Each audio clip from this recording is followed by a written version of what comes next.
Olá, mais uma vez, sejam muito bem-vindos todos à nossa disciplina de Psicologia do Desenvolvimento e Aprendizagem. Eu sou o professor Dr. Leonardo Augusto Finelli, psicólogo e pedagogo, e estou aqui para auxiliar a todos, fazendo uma apresentação do nosso material, da disciplina e de nosso caderno didático. Como de praxe, eu solicito a todos que tenham aí com vocês um caderno com caneta ou lápis para anotações, ou um computador aberto, um editor de texto aberto, para que vocês possam fazer as anotações, ok?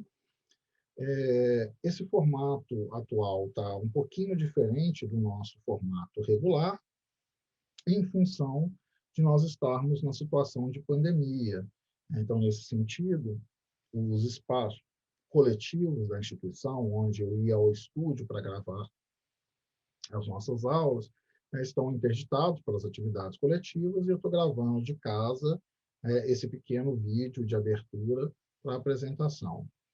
Que vocês façam o possível para manter as atividades em dia, né? Cada atividade, de cada semana, de cada fórum, e que não deixem acumular, por exemplo, a atividade do seminário ou a atividade avaliativa da disciplina. Passemos, então, à apresentação. Um bom estudo a todos vocês. Então, estamos aqui, mais uma vez, no curso de Pedagogia, coordenado pela professora mestre Cristina Jardim Rodrigues, na disciplina Psicologia do Desenvolvimento e Aprendizagem, ministrada por mim, professor doutor Leonardo Augusto Couto Finelli. Avançando muito rapidamente, que é o pouco tempo que nós temos para essa aula, a gente já pensa nesse bebê seguindo para a primeira infância. Então, após o nascimento, as habilidades motoras se apresentam de forma bastante limitada, mas elas vão se desenvolvendo rapidamente à medida que o cérebro amadurece. Uma grande questão que nos torna muito distintos dos demais animais é que nós nascemos muito imaturos, né? Isso porque, apesar da gestação durar 9 meses, se o bebê continua crescendo dentro do corpo da mãe, se tornaria muito complexo, muito mais difícil do que já é o processo do parto para o nascimento dessa criança. Então, parte do processo de maturação, ele se dá ainda fora, ele se dá fora do evento gestacional. Então, após o nascimento, há ainda muito do desenvolvimento de habilidades, competências, formação desse organismo do bebê, que é muito diferente de outras espécies, né? Por exemplo, se a gente pensar no nascimento de um bezerro, ele sai do corpo da vaca, ela vai lá, lambe, come a placenta, dá uma cabeçada no bezerro, ele levanta e começa a caminhar sozinho. Um filhote de uma ave, ela nasce, choca do ovo, se for um filhote de águia, a mãe águia joga ele para fora do ninho para ele aprender a voar. Se a gente fizesse isso com os bebês humanos, a gente ia perder todos eles. Pensando, então, que esse amadurecimento ela ainda se dá de forma acelerada, mas já fora do organismo da mãe, a gente vai ter que a percepção do que orienta o bebê continua a guiar o seu desenvolvimento físico. Então, nesse sentido, por volta dos 7 ou 8 meses até os 12 meses, a coordenação motora fina das mãos e dos dedos tende a ampliar-se e se mostrar bastante coordenada, o que permite que ele alcance e agarre objetos. Logo que ele nasce, por exemplo, ele não segura uma madeira. Com em torno de 7, 8 meses, ou até chegando a 12 meses, ele já é capaz não só de segurar, como de buscar, de pegar, de orientar-se visoespacialmente, ver um objeto, uma madeira, por exemplo, esticar o braço, pegar e trazer até si, levar até a sua boca. A capacidade de se mover sozinho ocorre a partir do primeiro ano de vida. E isso separa o bebê dos seus cuidadores, oferecendo a ele autonomia e possibilitando, então, um campo de exploração que é muito mais amplo. Pensem na vida de um bebê. Ele está lá deitado no berço, olhando para o teto. Por isso os pais colocam em cima do berço aqueles brinquedinhos para chamar a atenção dos bebês, para estimulá-los a conhecer o ambiente, porque ficar olhando para o teto o dia inteiro é bastante chato. À medida que eles vão amadurecendo e conseguem virar a cabeça, virar o pescoço, eles começam a ter uma nova visão do mundo. À medida que eles começam a girar na cama, conseguem rolar, por exemplo, deitar de bruço, e à medida que eles vão desenvolvendo-se mais, conseguem engatinhar, por exemplo, eles vão se tornando autônomos e vão tendo novas visões de mundo, novas maneiras de reconhecer o ambiente ao seu redor e, consequentemente, de se estimular. Pensando em marcos do desenvolvimento, esse quadro nos auxilia bem em termos de reconhecimento dessas habilidades. Então, com um mês ali, o bebê, em termos de habilidades motoras, ele apresenta o reflexo de marcha. Se você colocar ele, segurar ele em pé, ele vai mexer as pernas como se ele estivesse andando, apesar de não ter força física para fazê-lo. Quanto às habilidades não locomotoras, ele é capaz de levantar um pouco a cabeça, virando os olhos para acompanhar os objetos, ou virando a cabeça para acompanhar os objetos. E quanto às habilidades manipulativas, ele é capaz de segurar, se você colocar na mão do bebê, ele é capaz de segurar porque ele apresenta um reflexo de pressão. Com em torno de 2 ou 3 meses, ele vai ser capaz ali já de elevar a cabeça até um ângulo de 90 graus, se estiver deitado ou se ele estiver de bruços, e ele é capaz de começar a bater em objetos que estiverem ao seu alcance. Então ele consegue coordenar o movimento de braço, mas ainda não tem o movimento de pegar, de segurar bem desenvolvido.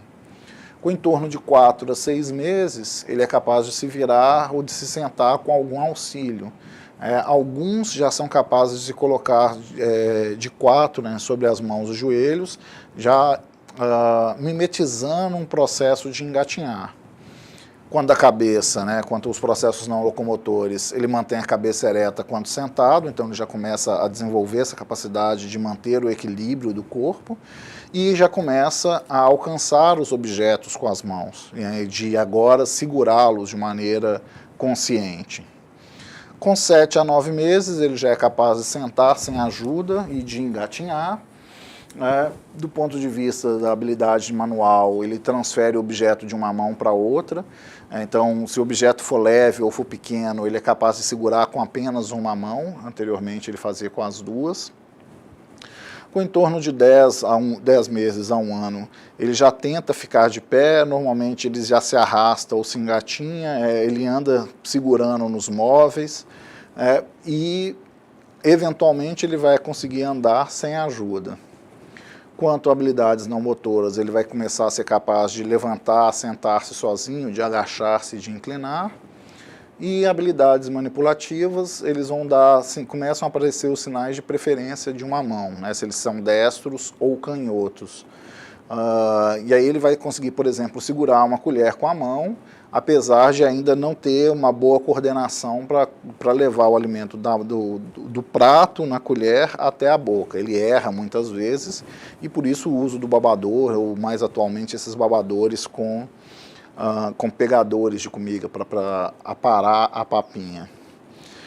De em torno aí de 1 ano, 13 meses a 1 ano e meio, ele já começa a caminhar para trás e para os lados. Com 14 meses já é capaz de coordenar o seu movimento de marcha, apresentando um movimento um pouco mais acelerado sem cair. Ainda não é capaz, por exemplo, de correr e virar, mas já vai se tornando cada vez mais hábil de explorar o ambiente.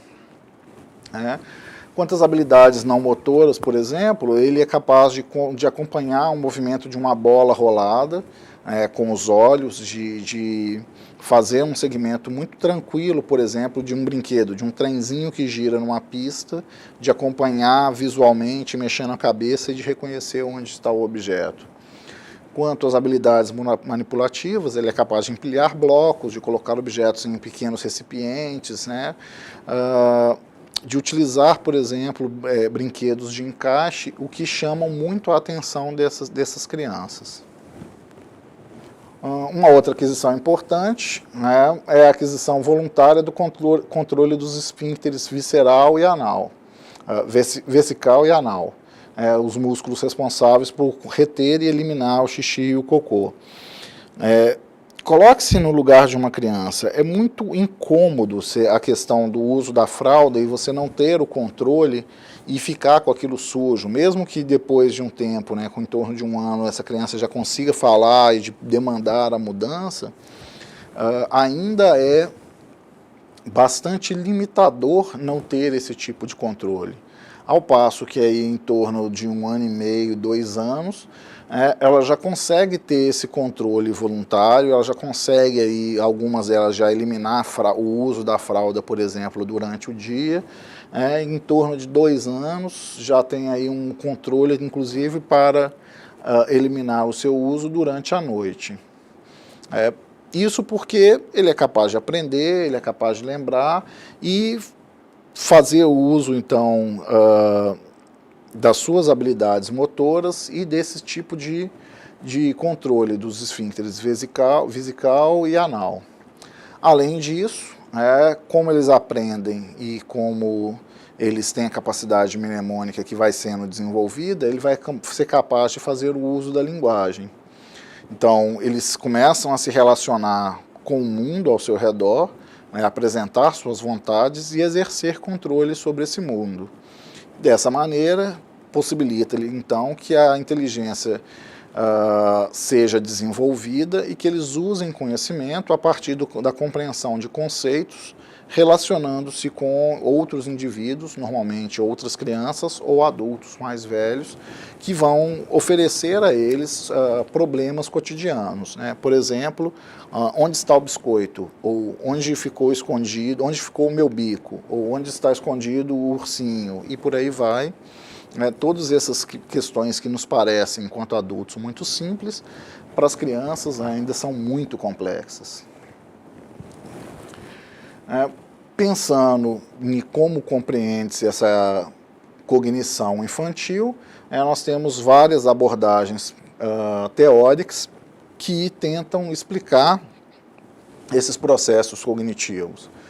Eu não vou me delongar nelas, a gente viu isso no semestre anterior, na disciplina de Psicologia da Educação, então eu sugiro que vocês retomem esse material para reconhecer lá as perspectivas de como se dá o desenvolvimento cognitivo na abordagem behaviorista ou comportamental, na abordagem psicométrica, na abordagem de processamento de informações, na abordagem cognitiva de Piaget, ou na abordagem construtivista de Piaget, e nas demais abordagens, por exemplo, na psicanalítica, entre outras.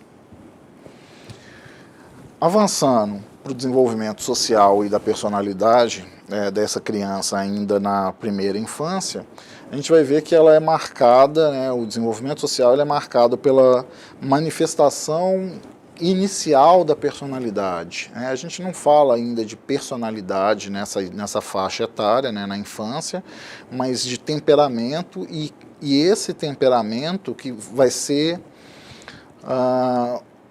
o primórdio, vai ser a matéria base que vai, com o tempo, se desenvolver e amadurecer, ou se consolidar na personalidade futura dessas crianças quando elas crescem. Então, as primeiras relações vividas pelo bebê, ele contempla vínculos afetivos, tanto com outras crianças, quanto com os seus cuidadores e outros adultos.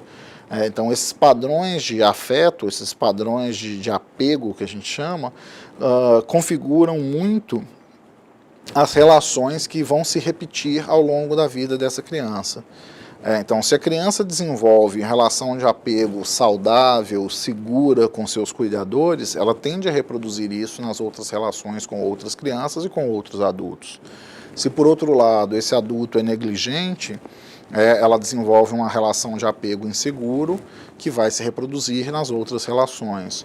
Ou se esse adulto é muito exigente, muito demandante, ou muito autoritário, isso também gera uma certa dificuldade no processo de desenvolvimento dessa criança, do apego dessa criança, que vai se reproduzir nas relações com outros adultos, com outras crianças. Então isso reflete aí um padrão de emoções que vão se repetir, em termos de tristeza, alegria, medo, raiva, amor, rancor, que vão ser os elementos bases que motivam, né, vão ser a força motriz que motivam os comportamentos dessas crianças. As diferenças individuais constituem um fator preponderante na regulação, na intensidade e mesmo na expressão desses sentimentos, onde a cognição exerce uma ação importante na organização da personalidade. Então, eu falei já um pouquinho aí do vínculo do apego, né, um vínculo emocional mais importante da primeira infância.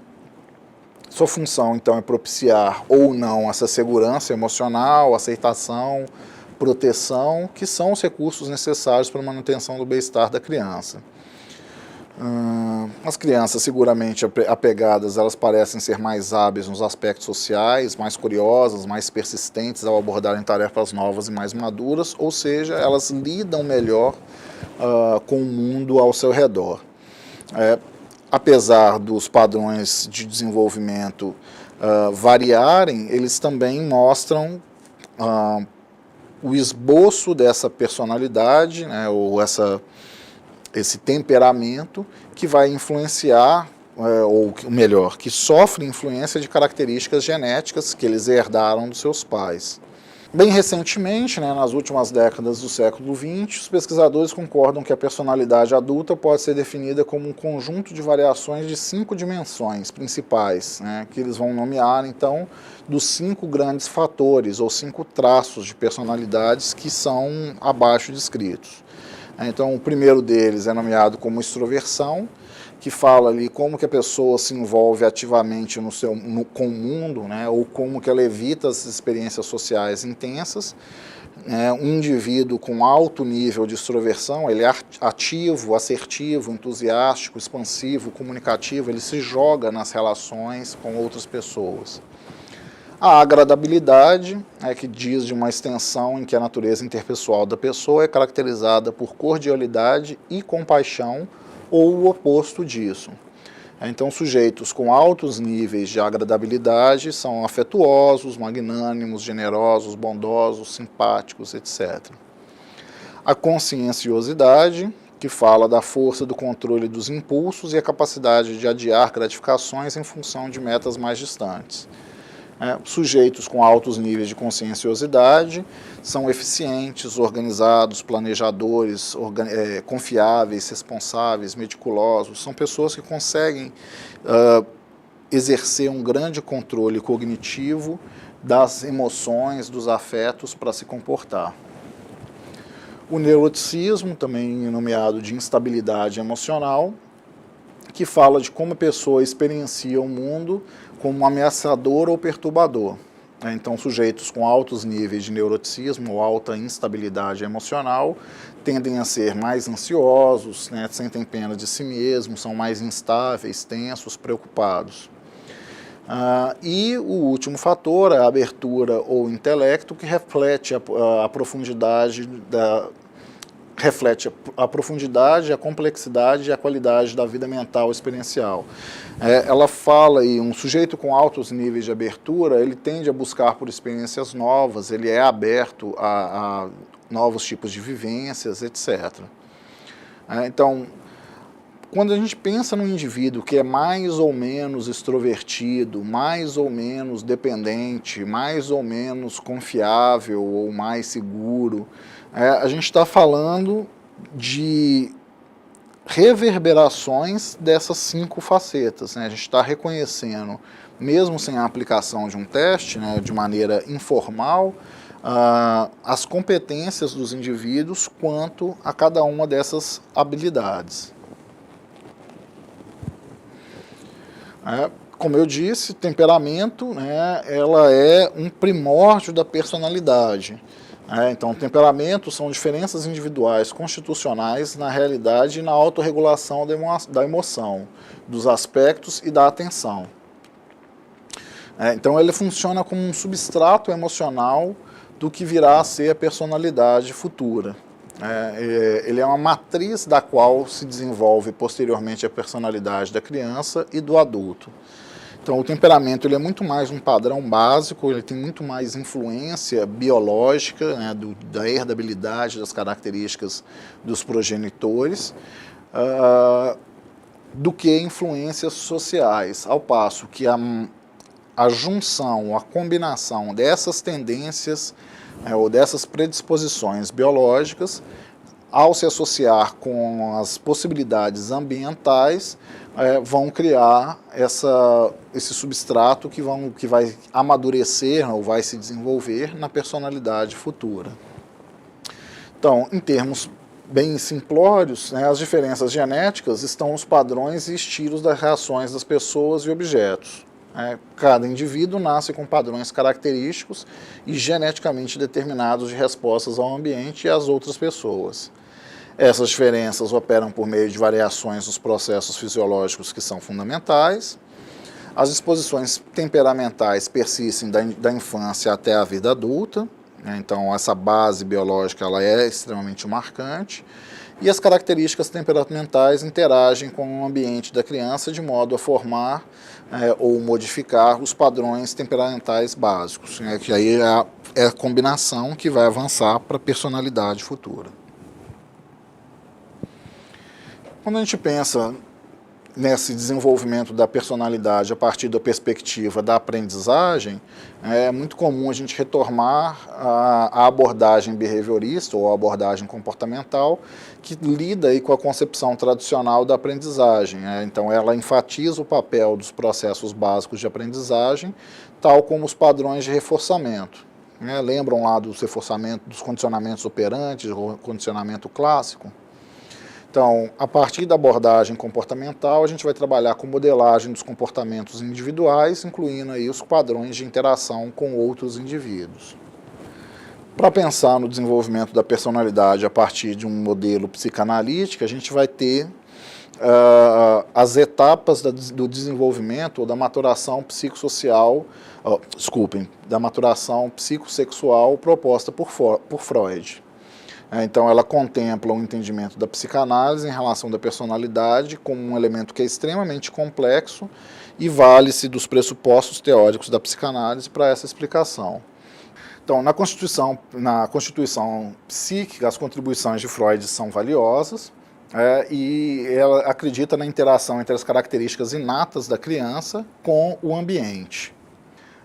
Então, para Freud, o comportamento é governado por motivos e processos tanto conscientes quanto inconscientes. Então, ele enfatiza os grupos de impulsos, o sexual, os preservadores da vida e os agressores. E a partir da relação desses elementos, ele vai nomear os princípios, o id como regido pelo princípio do prazer, o ego como uma parte planejadora e organizadora da personalidade e o superego como o princípio da restrição da gratificação das crianças. Então essa relação entre essas três instâncias, id, ego, superego, determinam o desenvolvimento da personalidade infantil. Eu não vou ficar fazendo a leitura aqui, a gente pode retomar esses tópicos no nosso caderno texto, no livro base, porque vai estender demais o nosso tempo. Tá? Então, Freud vai elencar lá um conjunto de estágios do desenvolvimento psicossexual para explicar o desenvolvimento da personalidade em seu modelo. Então, avançamos agora para o desenvolvimento na segunda infância. A grande sacada que a gente precisa contemplar é que não existe uma mudança brusca do ponto de vista da maturação. Não há uma característica que não existia um dia e como um passe de mágica passou a existir no outro. Então, o processo de maturação, o processo de desenvolvimento, ele é sequencial. Quando a gente fala da segunda infância, aí dos 3 aos 6 anos, as crianças elas crescem mais lentamente do que antes. Lembra que eu falei que ela amadurece ainda muito após o nascimento? Mas o ritmo vai começando a diminuir, ele ainda é bastante acelerado, mas vai diminuindo o ritmo até a gente alcançar a maturidade completa ao final da adolescência desse organismo. Então, os processos de coordenação motora e desenvolvimento muscular criam muito mais competências e habilidades para essas crianças que vão se tornando mais hábeis para operar no mundo. Bom, então, as crianças, o padrão de sono da criança muda durante a segunda infância, ela vai começar a estabelecer uma rotina de sono que ela não tinha na primeira infância, né? A criança dormia muitas horas por dia, mas em ciclos de sono mais curtos, então ela precisava dormir à noite, acorda, dorme de novo e dorme algumas vezes ao longo do dia. Agora, avançando para a segunda infância, a partir dos 3 anos, a criança ela já vai se tornando mais regulada pelo ciclo do solar. Então, ela tende a dormir mais à noite do que durante o dia. Além disso, o sono dela vai ser mais profundo, o que difere do sono das crianças mais jovens. Com relação à saúde, a criança vai ficando, então, mais capaz de lidar com as influências do meio, então ela sofre imunização durante o primeiro ano de vida e isso diminui o acometimento de doenças infecto-contagiosas e, consequentemente, diminui a taxa de mortalidade infantil. Quanto aos fatores ambientais, a exposição à doença e a situações de estresse, situação de pobreza, falta de moradia, acabam promovendo o risco de doenças para essas crianças. Do ponto de vista cognitivo, a criança se encontra num período pré-operatório, como propôs Piaget. Então, nesse estágio, a criança não é capaz de lidar com operações matemáticas, mas apesar disso, ela já começa a desenvolver noção de reversibilidade, de conservação, de pertencimento, de classes, entre outras características. Então é um período ainda muito marcado pelo egocentrismo, quando se usa o ditado de que a criança tem um rei na barriga, é por causa dessa fase da infância em que ela acredita ser o centro do universo e que todo mundo, todo o universo deve girar em torno de sua vontade, apesar dela ainda não ter, já avançar de uma lógica apesar dela ainda não operar numa lógica formal, com o uso da razão para nortear suas ideias, explicações que funcionam para o mundo. Então, as explicações dos fenômenos funcionam ainda muito dentro de uma lógica mágica. Por que mamãe quis assim? Por que eu quero que seja assim? Porque meu amigo imaginário disse que seria assim, então ainda tem muita criatividade e manifestação da inteligência, apesar da lógica formal não estar tão bem constituída.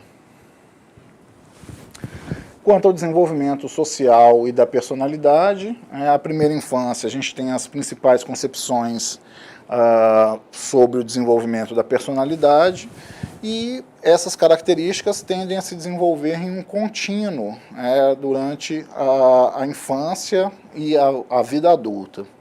Então, os relacionamentos das crianças com seus pares se tornam cada vez mais importantes para o desenvolvimento social depois dos 2 anos de idade. Normalmente é quando a criança começa a ir para a escolinha, para a creche, começam a desenvolver ali os ciclos dos amiguinhos, começam a estabelecer relações com seus pares e essas relações começam a ser importantes para o trato delas com o mundo.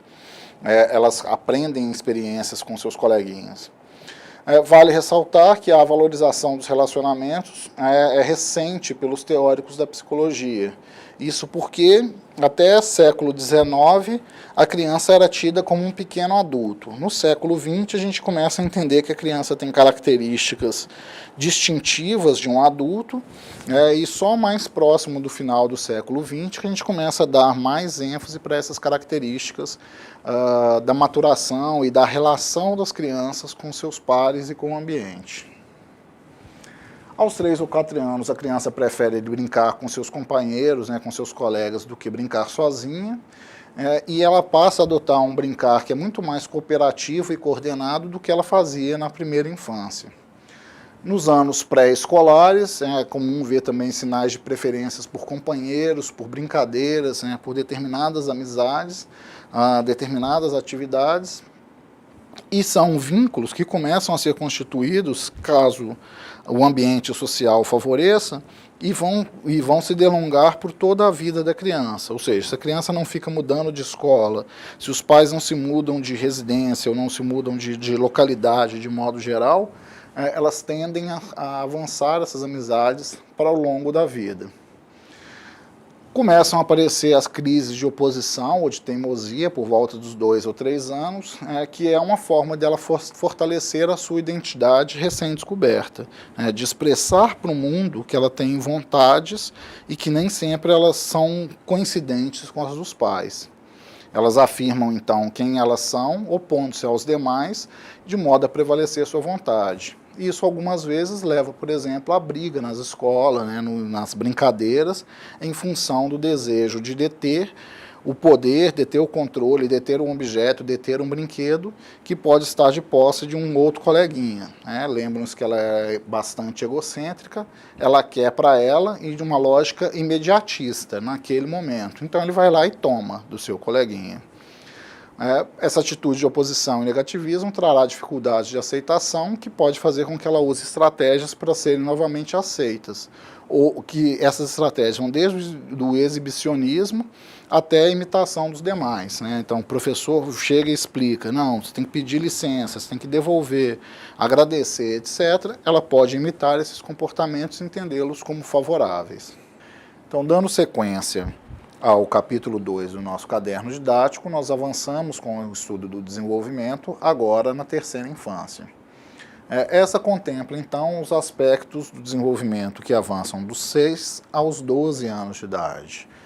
Então, assim como nós vimos no capítulo anterior, ou na aula anterior, o desenvolvimento ele segue um processo sequencial. Então, nós não devemos esperar grandes saltos, grandes mudanças que se deem do ponto de vista qualitativo, mas sim um processo sequencial de evolução das características já adquiridas. Então, as crianças agora de 6 a 12 anos, elas têm um tamanho, uma estatura maior, e uma maior capacidade de coordenação motora, que é acelerado, que mesmo não sendo tão acelerado quanto aconteceu na primeira ou na segunda infância, ainda está em processo de maturação reconhecido como acelerado. Então, a gente consegue reconhecer, por exemplo, muitas diferenças quando a gente compara uma criança de 6 com uma criança de 12 anos. Mas vejam que o intervalo temporal agora é bem mais extenso do que se a gente estivesse comparando, por exemplo, uma criança de 3 com uma de 6 anos, cujo intervalo é bem menor. As habilidades motoras também não apresentam, como eu disse, nenhum salto quantitativo nem qualitativo. Então elas vão se aperfeiçoar, apesar de agora de uma forma menos intensa, mas elas tendem a se aperfeiçoar. Então a criança ela vai ganhando estatura, ela vai ganhando massa muscular, ela vai ganhando coordenação motora e capacidade de operar no mundo. Embora essas mudanças não sejam tão evidentes quando se compara com as crianças menores, ela é perceptível ao longo da evolução dessa criança. Meninos são levemente maiores do que as meninas no início desse período, e o que é compensado por um surto de crescimento quando eles se aproximam da adolescência. Normalmente o surto de crescimento das meninas é mais precoce, ele acontece antes dos meninos, e aí elas acabam compensando, ficando ali no final da infância, início da adolescência, com competências do ponto de vista físico-motor tão grandes quanto as dos rapazes, dos seus pares do sexo masculino, que depois voltam a ter um pequeno distanciamento quando os meninos também alcançam a puberdade, e aí avançam pelo estirão de crescimento. É importante a gente considerar, nessa época, o elemento da obesidade, que coloca em risco a saúde e o desempenho das crianças.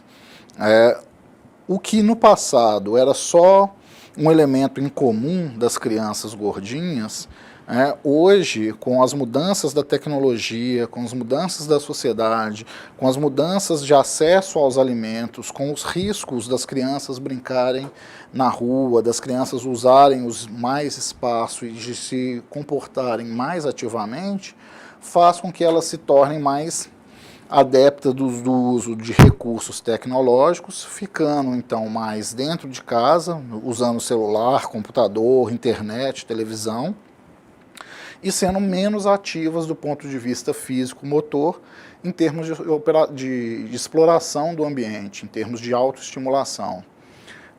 Isso faz com que elas acabem tendo um sobrepeso ou desenvolvam a obesidade, que quando elas avançam agora para a adolescência, costumam promover uma baixa autoestima e isolamento desses indivíduos, o que é bastante grave do ponto de vista do desenvolvimento social e afetivo dessas crianças posteriormente, como a gente vai ver logo logo.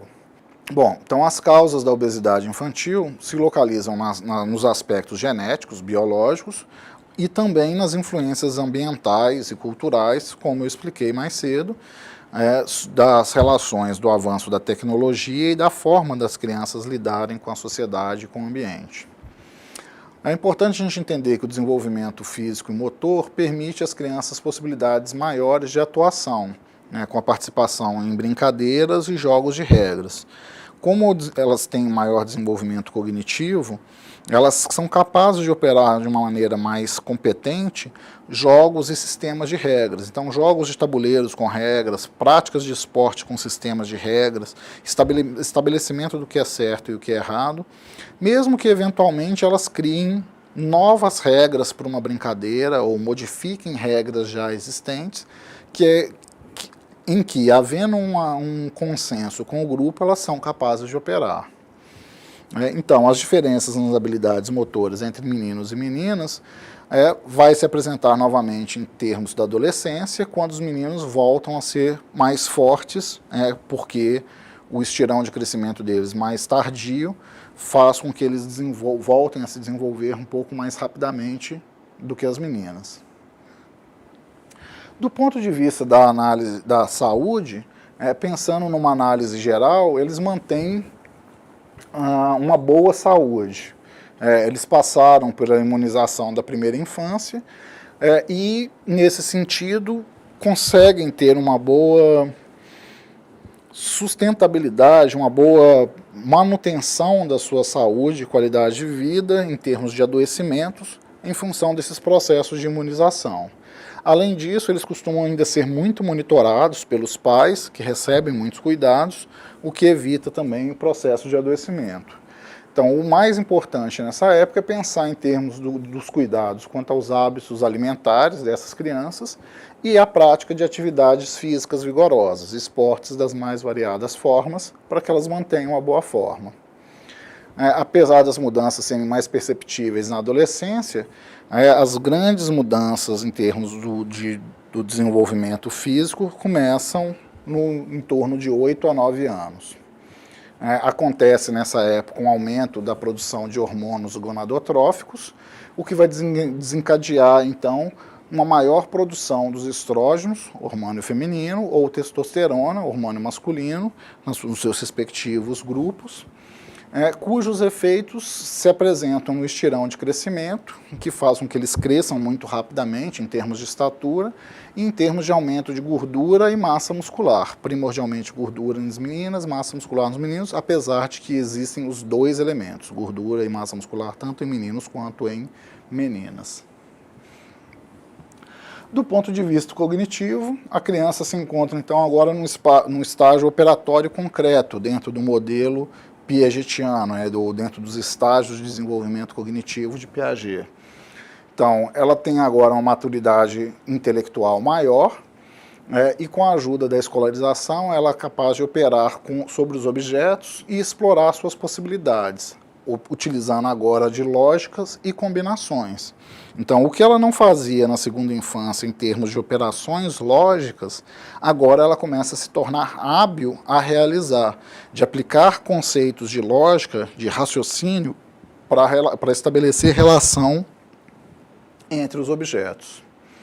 Ela é chamada ainda de operatório concreto, né, ou de uma maturação concreta, porque a criança ainda precisa manipular concretamente os objetos, as proposições e principalmente a matemática, até que ela consiga, ao final desse estágio, operar todas essas relações de forma meramente mental. Então, quando a gente pensa no desenvolvimento dos primeiros conceitos de matemática ou da lógica, é importante trabalhar em sala de aula com objetos concretos. Conceito de conjunto. É importante ter pequenos objetos para que elas possam manipular e construir conjuntos que pertencem ou não pertencem, para realizar agrupamentos, seja, por exemplo, em termos de cores, de tamanho, de peso, de numeral, para organizar as letras e por aí vai. Então, é concreto porque elas precisam de pegar, de manipular esses objetos para começar a desenvolver esse raciocínio, para desenvolver essas habilidades, o que no final dessa etapa, né, da terceira infância, e avançando para a adolescência, ela é capaz já de operar com eles apenas mentalmente. Ela não precisa mais de pensar num problema matemático em 2 laranjas mais 2 laranjas. Ela é capaz de pensar no numeral 2 mais 2 leva a, sem ter então a relação operatória tão concreta como é no início dessa etapa. Do ponto de vista do desenvolvimento social e da personalidade, entre os 6 e 12 anos, as crianças continuam avançando na construção do conhecimento do seu próprio eu. Então, paralelamente, elas produzem mudanças na valoração que elas fazem de si. Se na segunda infância elas tinham um funcionamento ainda muito egocêntrico, voltado para si como centro do universo, agora elas começam a entender que elas não são esse centro do universo, mas que estabelece alguma relação de valor. Elas são capazes de algumas coisas e não de outras. Elas têm algumas competências e não outras. Então, é possível observar nas discussões das crianças que elas fazem sobre si mesmas um processo de mudanças que, em termos gerais, estão voltados na direção de uma complexidade crescente. Se você pede para uma criança de 3 anos se descrever, ela faz de uma forma, de 6 de outra forma, de 9 ela já consegue pensar de uma maneira mais complexa, de 12 ainda mais. É importante ressaltar que as referidas mudanças, o alcance social das crianças cresce gradativamente e aí alcança patamares não por magia, mas sim como resultado do desenvolvimento, a partir das experiências que essas crianças vivenciam, sejam com seus irmãos, caso os tenham, sejam com pares, colegas de escola, ou outras crianças mais ou menos da mesma faixa etária, um pouco mais velhas, um pouco mais novas, ou da relação que elas estabelecem, por exemplo, com adultos ou com indivíduos de outras faixas etárias, o que abre espaço para a aquisição de uma série de novas experiências, estimulações, que vão auxiliar a desenvolver esse seu potencial, as características da sua personalidade.